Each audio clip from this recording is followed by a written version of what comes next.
The Gap. In December 2020, we celebrated 27 years of marriage. 6 years ago, I had an affair that ended terribly. After learning, the husband attended counseling for just 5 months, and their marriage was under stress, strained, and completely changed. 3 years into our marriage, to be exact, he had a one-night fling. In an 8-page handwritten letter to me, he confessed that 22 years later, he had also admitted to having 2 one-night stands while traveling abroad for business. He frequently accompanied a girl he worked with, who was 22 years younger than him, to lunch while he was receiving counseling. I looked over our bank statements and saw this, and confided in her all of our marital problems. I contacted her and challenged him, requesting that she not accept any more invitations and to avoid getting involved in our marriage. They are still in contact 6 years later. They're only pals, he assured our children, and she is safe. A few months later, as he was organizing his 30th high school reunion, he was browsing Facebook and friend requested a girl he thought was in his class but had never met.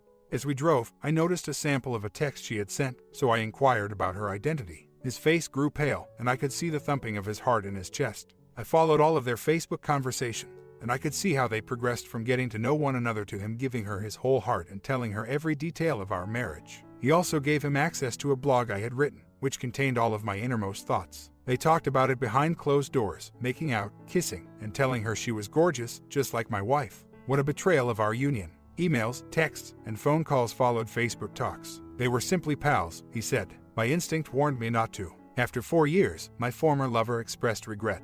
We spoke for several months. He is undergoing a divorce. 3rd of March. While my husband was out of state for a job interview, he was sending me photos of the sunset and declaring his love for me. 4th of March. My spouse received 12 SMS from his STBX saying that I was talking to her STBX until 1 in the morning.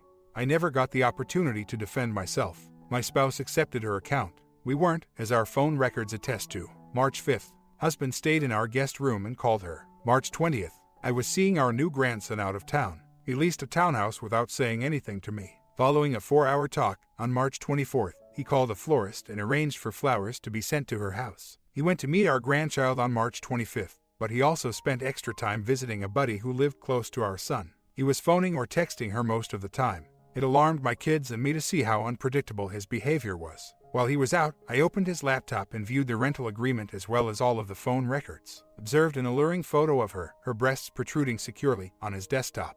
This woman was detained a year ago on charges of resisting arrest and domestic abuse. We spoke on March 29th, and he confirmed to me that he was visiting her house and bringing the flowers. He moved out on March 30th, and since then, we haven't had a polite conversation. He began texting me with threatening messages. He switched off my cell phone. He requested that all of our financial retirement documents be sent to his workplace. He altered the passwords on all of our joint accounts. When I wasn't home, he dropped by and took pots and pans and other kitchenware, cushions, etc. When we first got together to chat, his actions genuinely alarmed me. I could go wherever I wanted, said the man who had never cursed at me in 27 years. Whom I want to be with, I can. It is up to me what I do. I hired a lawyer because I was afraid when he informed me that all I would have to live on would be $400 per month for my kid and me. I brought every piece of paper, invoice, and tax record I could find. When I told him that I had seen an attorney, he became so enraged that his veins burst and he screamed, "If you drown me financially, our 4 children will despise you to no ends." Then others started saying that I had destroyed or stolen his laptop.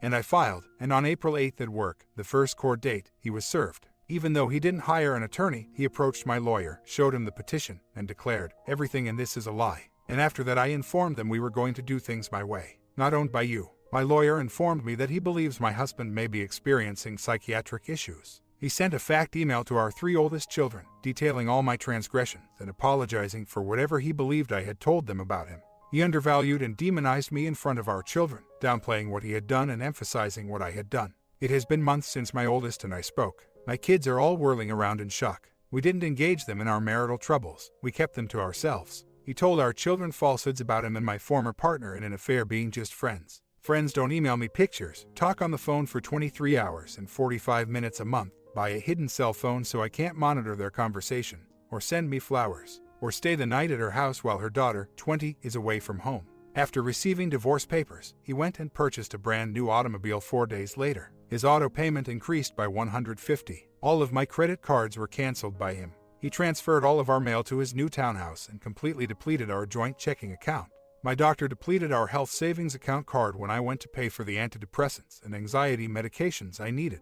I've even been accused of contacting his landlord 30 times and of keying his car. I have no idea who he is anymore and feel like I'm going crazy. I've been unemployed for 26 years. Last year, I started my first part-time work. Our children are 15, 19, 26, and 23. He earns far more than 6 figures. I have since received his counter petition, in which he requests custody of our youngest child, stating that I'm not a good mommy. She doesn't want to live with him, despite the fact that 2 weeks prior to him really saying, I have always been an excellent mother. He requests that I give him child support.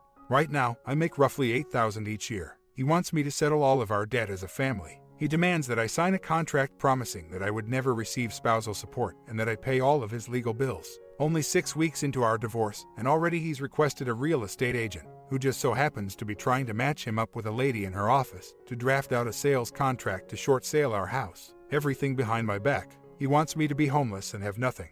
It's something I've never done before. Married far too early and put all of your financial confidence in him.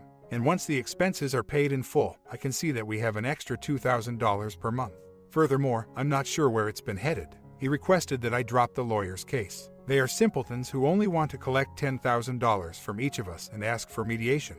On the day he received the financial paperwork papers and interrogatories, he inquired about this. What a monster he is. I am frightened, disoriented, and unable to eat or sleep. I am here, then. How am I able to help? My lawyer claims that since everything has an electronic fingerprint, he wants me to put my trust in him for both legal and financial matters. My limbs seem to have been severed. Living alone in my house, going to bed alone, and experiencing extreme panic every time I receive an email from him.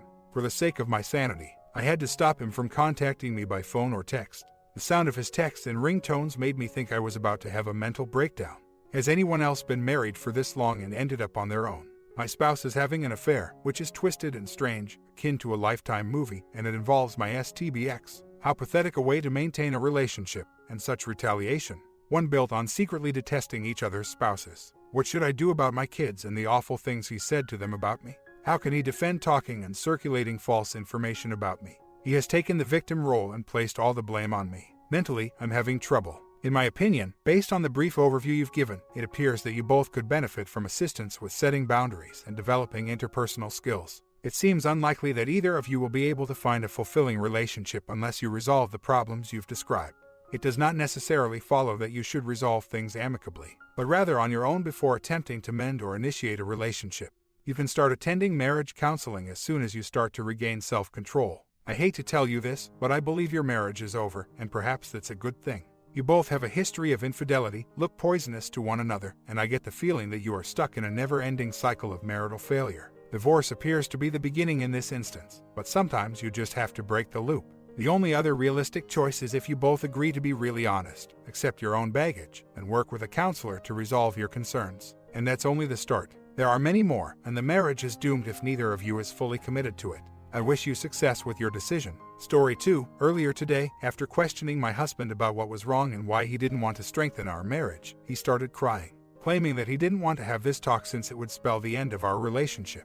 It seems that he no longer loves me and believes that he may not have loved me at all. He was simply enamored with the concept of love. This week, I'm going to make an effort to locate us a marriage counselor. Even though he doesn't think it will help, he has consented to go. My spouse and I have been married for around 14 months, having met more than 2 years ago. Until 2 months ago, we were both full-time students who attended some classes together. We also worked together most of the time. I traveled 4,000 miles to be with him, yet he didn't spend much time with friends. It goes without saying that I also didn't have many pals. We were alone, just hanging around.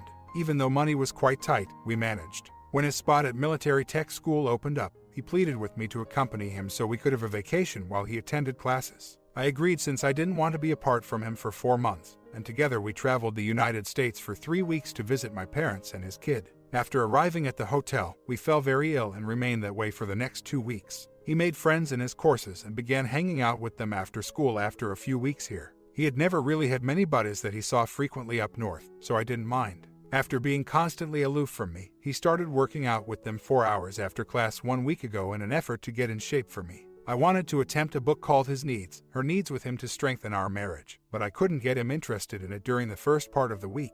I repeatedly asked him earlier today why he wasn't wanting to work on our relationship and what was bothering him. 5 minutes in, he broke down in tears, saying that if he continued, our relationship would come to an end. To make things easier on me, he also wanted to wait to inform me he wanted a divorce until after we had both returned to his home state. He stated he wasn't in love with me and that he wasn't sure if he ever was or if he was simply after the romance. He said that being out with friends down here revealed to him that he wasn't the appropriate person for me, not that our marriage was inherently flawed. He claimed that all he wants is to go out with his pals by himself and return each evening to a deserted spot. He claimed that despite his best efforts over the past few months to make me happy, they are no longer able to envision me in their future. He doesn't want to get married, yet he still cares about me. He claimed to have completed the improvement stage and was ready to go on. He internalizes everything all the time, so I asked him how he thought he could ever hope to work on a marriage involving two people without telling me and working on it jointly. He also told me that he just wanted it to be over with and that it didn't matter right now. This was the man who cried at the airport when bidding me farewell for the first time when we initially started dating.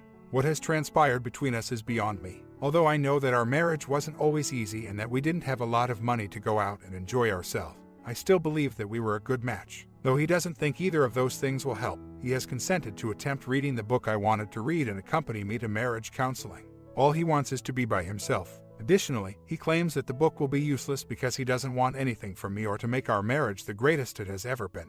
All he wants is to be free. I also proposed this separation of sorts for him for next week. He's already moved into one of our 2 bedrooms, and I've instructed him to go do whatever he wants as long as we don't cross paths. Additionally, he can see his feelings after a week. However, he claimed that it wouldn't help because he already knew that's what he wanted. We're returning north in 2 weeks as his classes are over. At that point, I have to make the decision of whether or not to continue trying to force a marriage to work with someone who doesn't believe it will or doesn't want it to work. I know it will end forever if I walk out. Remaining when all he wants to do is walk out by himself is embarrassing. However, I can't help but feel that once I leave, it's done and I'll never know what might have occurred if I had stayed a little bit longer. In conclusion, even though I feel like it's already over, I would appreciate any suggestions. Although there have been ups and downs in our marriage, up until this past week, he appeared content.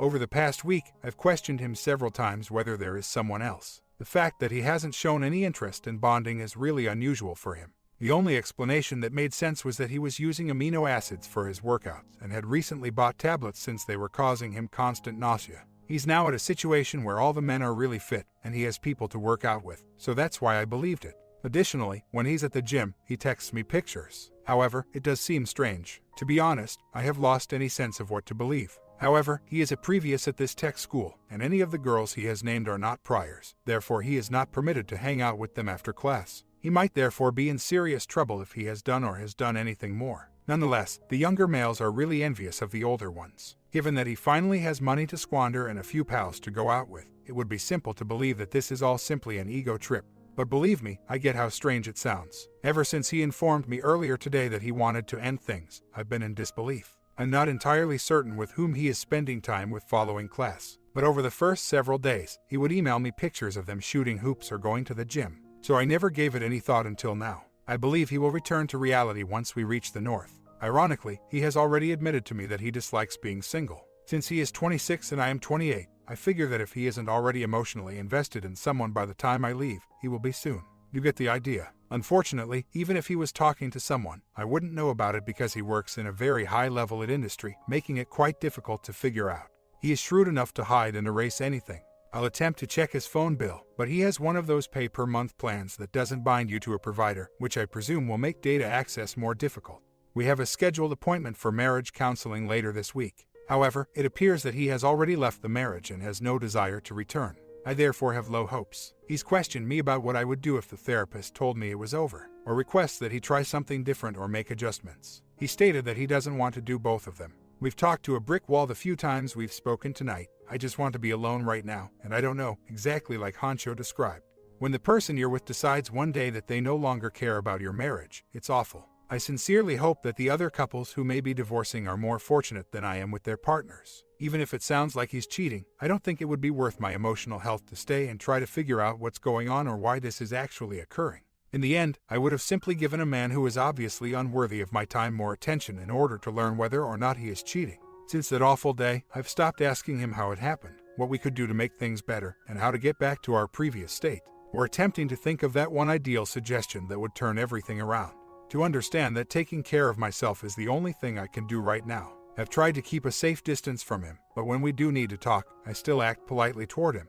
I began going out on my own every night for food and amusement after he gets back from his friend's pickup of the shared car down here. Even though it's difficult, I know that lounging about in our resort in this beach town will just make things worse, so I might as well make some progress while I'm still here. I'll try everything to have fun, which has caused him to inquire about my day and my activities since I usually return after him, and seem a little irritated that I don't seem to be interested in him anymore, his day, or wanting to be with him. He texts me to check in on me and asks how I'm doing if I opt to go to the movies instead of going to dinner. It appears that he still wants to be more of a friend than a partner, which is utterly unacceptable and probably never will be. Fortunately, I was able to schedule a counseling session for 2 days following the events. Although I knew going in that nothing would change, I had the impression that being there would clarify the situation and explain why everything had changed so quickly. However, this was not the case. Things he repeatedly told me on our first day together, like he just wanted to be alone. We can go to counseling, but I won't change anything if they ask me to because I just want to be single or this is just who I am.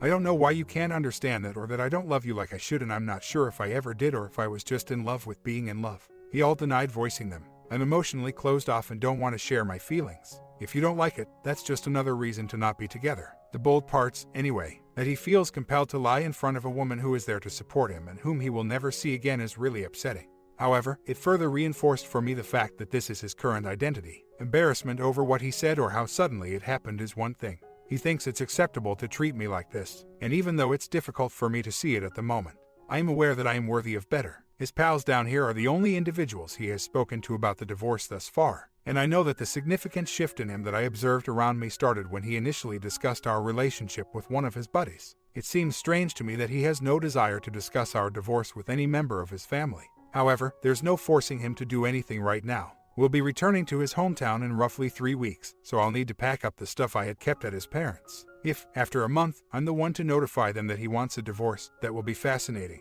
especially if I don't bring him along that day. However, it appears that's starting to happen. After our brief conversation last night, he asked whether I would consent to an uncontested divorce. I informed him that I would sign the paperwork in either case, provided he fulfills all of his financial obligations, but only after everything is finished. Any promises he couldn't keep by the time I left, he intended to include as a simple clause in the divorce decree. However, I informed him that I would only sign after everything was finished. Given that it appears he wants to proceed with this quickly, this is how I figure I'll have greater luck getting him to honor his promises. Another idea I had was to have him draft the documents outlining what has to be done and have him sign them, but not to sign until he had actually done those things. In any case, I would have a written copy of it. I do not want to go back and see him again after I'm gone, so I'll have to investigate state laws to see whether I may sign them after departing.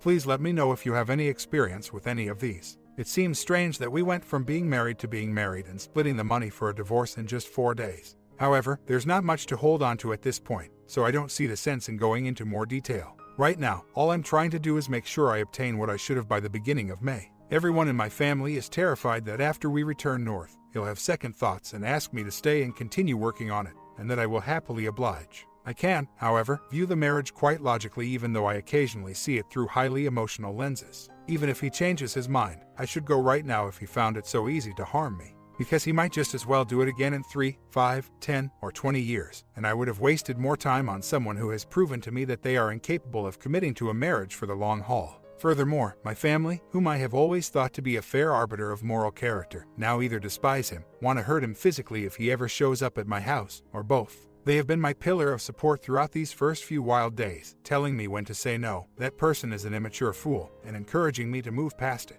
Even though this is an absurd and horrible circumstance, you are not to blame. You shouldn't feel bad about yourself or stupid for believing in him, even if he wants to call it quits right away. You'll meet someone greater than him, someone who is better than he ever was or will be, and who won't leave on a whim. I feel really fortunate to have them here to support me during this difficult time, as I can't imagine not having them there to do so. I know that's not always the case. It's been difficult since the first day, but the first day that followed was the most significant day I've had thus far. Additionally, I make a daily schedule so that I don't just sit around feeling down.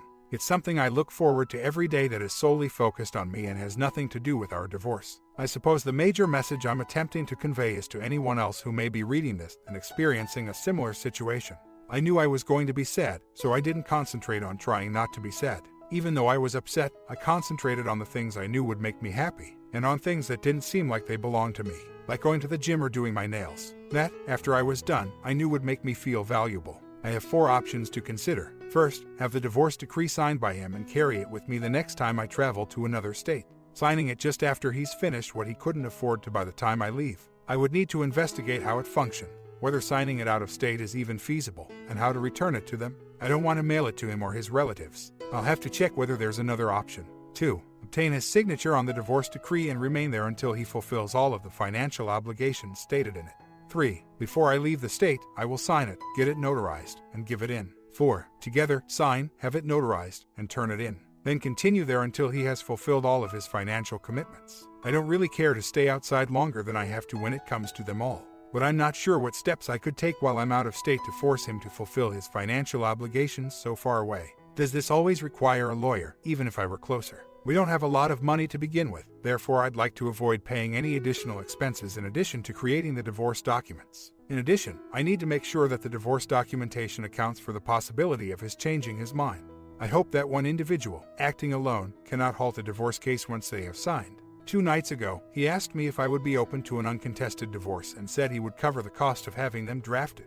I apologize if this assertion is true, albeit I'm not suggesting it will. Then maybe he'll cover the cost of their getting done. I should start urging him to schedule a meeting with the attorney. I don't think he did this. In this manner, we can conclude it as soon as we return, in case he decides to change his mind. Yes, I'm not very knowledgeable about divorce. I am aware that once it is in the system, it takes 90 days to process, and if we both agree, I don't think we have to do anything. But I should be sure. Since this is my first divorce, I'm not sure what to anticipate, but I figure it's not a good idea to stay there until we do. I reasoned that drawing up the paperwork, getting his signature, and delaying doing it myself would take care of both issues, forcing him to move quickly so it could process and preparing it in writing so I could submit it if necessary. I simply don't know enough about the procedure, and I figured that if I don't know what I'm doing, it may go very wrong. I still need to know more. Since the beginning of this, there is unquestionably something wrong with him. After spending the weekend at the beach with his pals, he returned early, and he feels free to get a divorce, even though he only told me about it 6 days ago.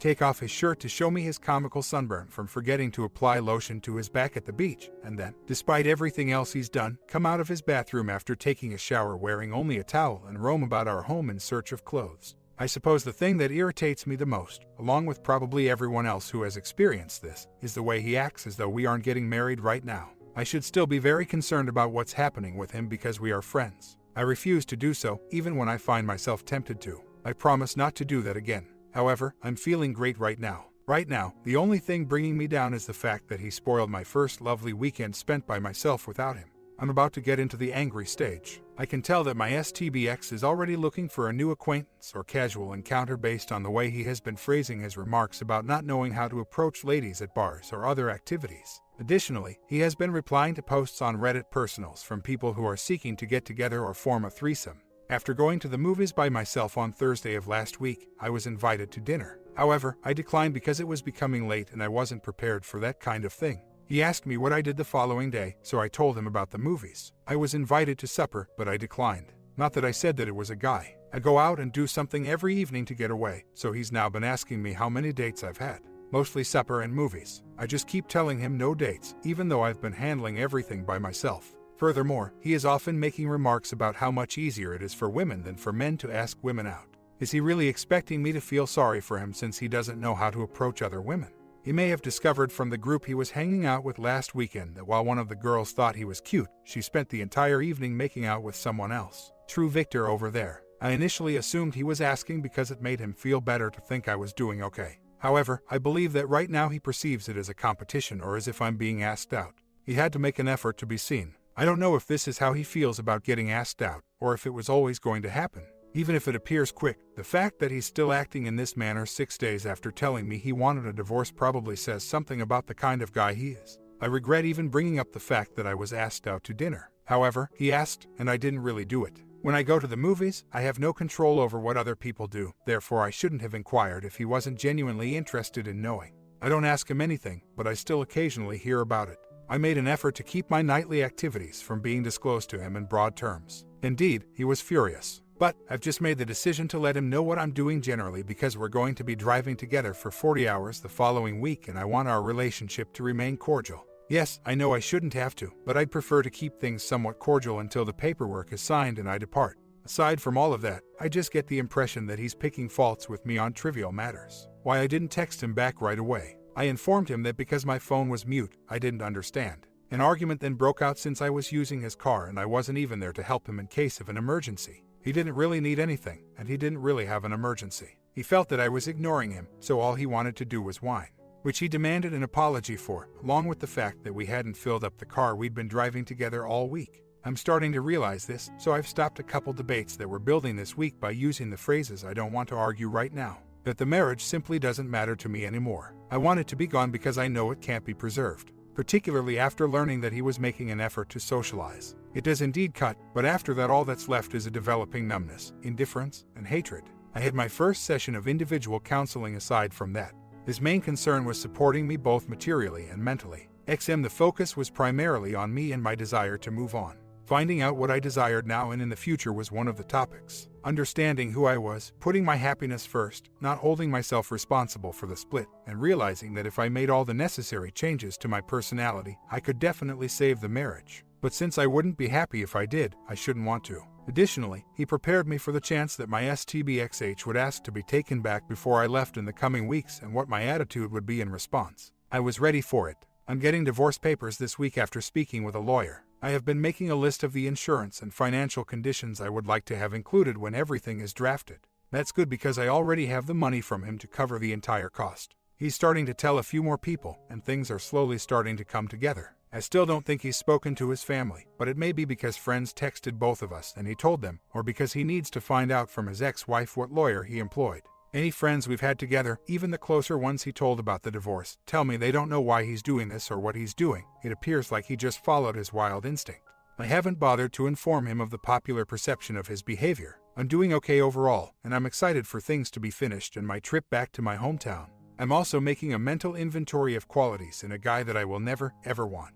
One more update. I spoke with my STBXH about the divorce terms a few days ago. I'm not asking for anything crazy, to be honest, but he spotted faults with it. We then got into the discussion of why some items even had to be mentioned in the divorce decree. I heard numerous justifications for not having to list them, such as the fact that it wasn't a gift if it was noted on the paperwork and that it made him feel obligated to do it, even if he couldn't afford it, or that he had to do it by a specific deadline. Then, if I didn't trust him to do it, he stated he didn't want to do it at all. Nevertheless, he declined my request for my rings back after agreeing to what was stated.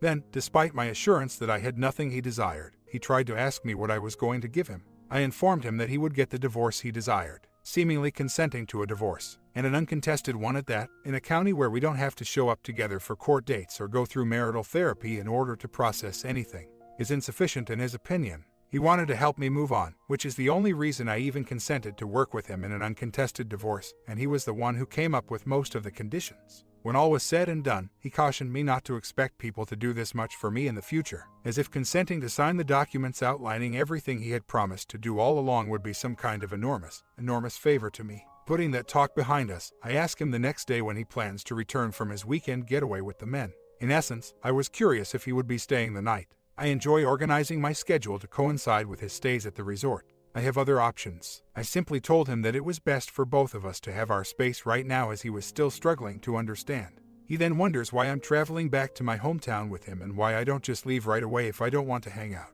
I therefore remind myself of the extensive list of tasks I still have to complete. After a few minutes, I tell him I want to keep the rest of our time together cordial and ask him again whether he'll be back or if he's spending the night out of town. At that point, he storms off, swearing. Between cursing at me and begging me to shut up, he eventually tells me that he's not staying the night. Thus, I do. 20 minutes later, after I've gone to fetch packing boxes, I receive a message from him inquiring as to if I'm attempting to bring a guy back to the resort. Is that the reason I want to go outside so much during the day? I simply say no. The man who claimed that he wasn't bothered by me hanging out with other people is suddenly terrified that I'm out looking for men to entice back to our apartment while he's not around. I wanted to know when he'll return from his trip with the guys out of town because that's the reason I'm constantly out. And that was all less than 2 weeks after he filed for divorce. It seems like I'm working with a young child. It's as if his desire for a divorce stemmed only from his desire to go out and pick up ladies with his buddies, or when he imagined that I would spend my entire day sobbing in my chamber, pining away for him. And now, the actual situation differs slightly from his expectations. I always knew this would come to pass, but he just makes everything seem so tragic when I ask him even the tiniest inquiry. These past 2 weeks, I've truly seen a different side of him. He's probably said more hurtful things to me today than we have discussed in the prior 3 years put together. I simply keep reminding myself that in less than 3 weeks, I'll be free of him for good and won't turn around.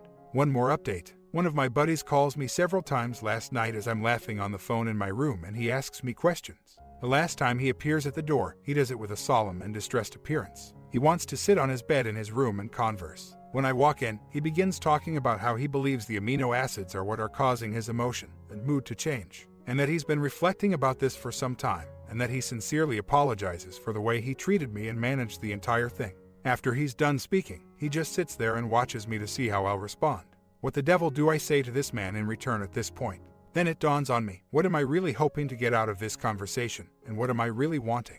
After a short while, I finally decide, all right, and since you're free right now, is it possible for you to sign the divorce papers right away? I understand that I'm not interested in getting into a heated debate with him about how I've been harmed, how cruel a person he's been at times, or how random individuals have shown me more kindness in a short period of time than he could have over the entire road trip. What a monster he's been. And although a part of me likes to believe that I'm beyond all of this petty, nasty, juvenile things that he can instantly go back to doing, I also came to the realization that I don't give a damn anymore. Beyond what the divorce papers indicate he'll do, I don't want anything from him, and I most definitely don't want to assist him in moving over his guilt about how he's treated me. Even though it was a very painful moment to bring up signing the paperwork, I'm guessing that by not saying it aloud, it also made it clear to him how I really feel about him right now. Hopefully, this will stop him from bringing up the subject of regret and sadness in the future, at least until I pass away. Indeed, I will. The divorce papers were signed by him. In fact, without even skimming the 4 documents' contents. Either he's incredibly gullible, very trusting, or my plea totally caught him off guard.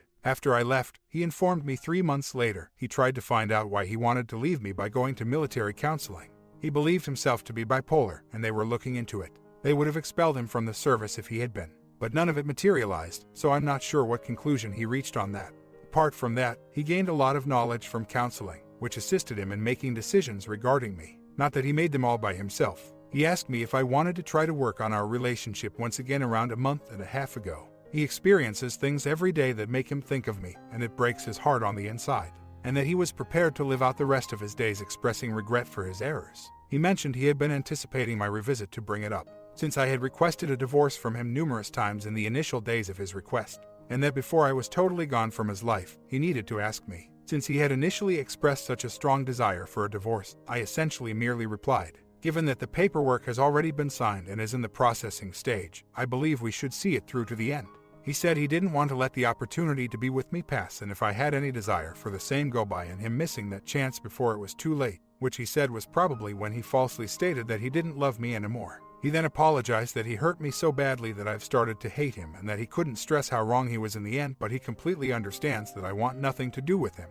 Regarding my hatred of him or any other emotional assumptions he's drawn since I left, I never corrected him. I have no idea why, but I'm starting to feel this way again.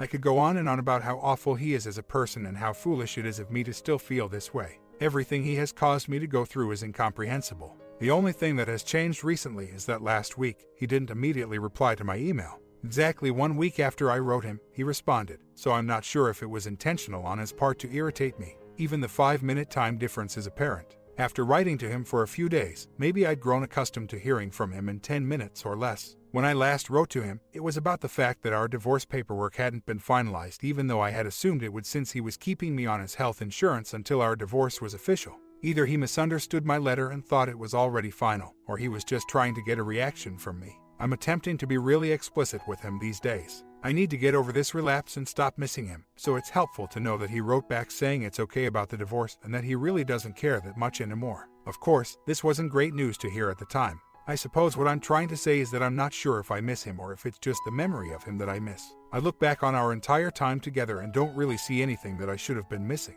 Even while I do miss the real guy, the rational part of me understands that I should never try to be with this man ever again. After everything he's made me go through, he genuinely asks me via email whether I still want to work on our relationship. Who does that, after dropping hints about it for months, if it's really that important to someone? He didn't even give me a call to discuss it. Or, I dunno, we got married, come flying in here and knock on my door pleading to come back. I'm not sure why I'm holding on to my answer from a month and a half ago when he asked if I wanted to work on it. Perhaps as a result of my lack of honesty with him at the time about how I truly felt. However, I suppose I don't want to put my sentiments in the hands of someone who might as well have wished me gone at any time. In retrospect, I probably shouldn't have replied to him via email at all. I was doing it to get him to comply with our divorce's terms, and I still feel as though I would have felt differently if I hadn't. He would never have finished. Final update, about a year later. I don't have much free time because I work full-time and attend college. I also occasionally lose myself in extended periods of time and forget about my divorce and my ex. Positively, within less than a year of receiving my degree, I was able to secure employment in my field. I practically enjoy coming to work since this facility is so amazing. In addition, I'm already building experience for my CV in preparation for graduation. Thus, congratulations. Occasionally, though, all that has transpired can suddenly ruin an otherwise wonderful day for me. I'm not sure if it's because of how quickly everything happened or because I didn't actually reprimand him at all during the whole thing, or simply thinking back to how our relationship started and wondering how on earth it ended that way. I enjoy reading the notes I wrote to friends and family during what I've called my month to hell and back at those times. There's nothing that will bring you back to earth like reading what you wrote about someone who broke your heart and continued to treat you like a second-class citizen for a month. In any case, it has been roughly 2 months since I last heard from him. As soon as he found I had blocked him on some social media, he started writing me and asking me personal questions. He even acknowledged being shady and stalkerish. In my previous email, I had finally accepted his offer to send me items he had discovered that I owned. He had inquired whether I would like him to mail them. I haven't heard from him at all since then. I've thought about emailing him about it again, but I don't think it's worth the trouble. Now that I think about it, I think he's either finally finished talking or is realizing that I desire something that I unintentionally left behind and can't get back. Or he understands that I won't need to talk to him anymore once I've achieved everything I want. Yes, he did tell me that final precise line. Who knows, then? However, it has been approximately 5 months since my formal divorce. At least for today, it seems like I should be far over how I am feeling at this time. However, I suppose there isn't a formal schedule. For extended periods, I've felt amazing and haven't needed to think about the past. I've flirted a little bit, but ultimately I discover that I would rather spend my dwindling spare time being alone and not worrying about anyone else. But that's where I am at the moment. I wish I could claim that place is just a bad memory that I ignore when I go on rainbows, and that I'm past it. I simply haven't arrived yet. I hope that everyone else getting over being caught off guard by a divorce is doing better. My comment: I hope this helps some of the viewers understand the wife's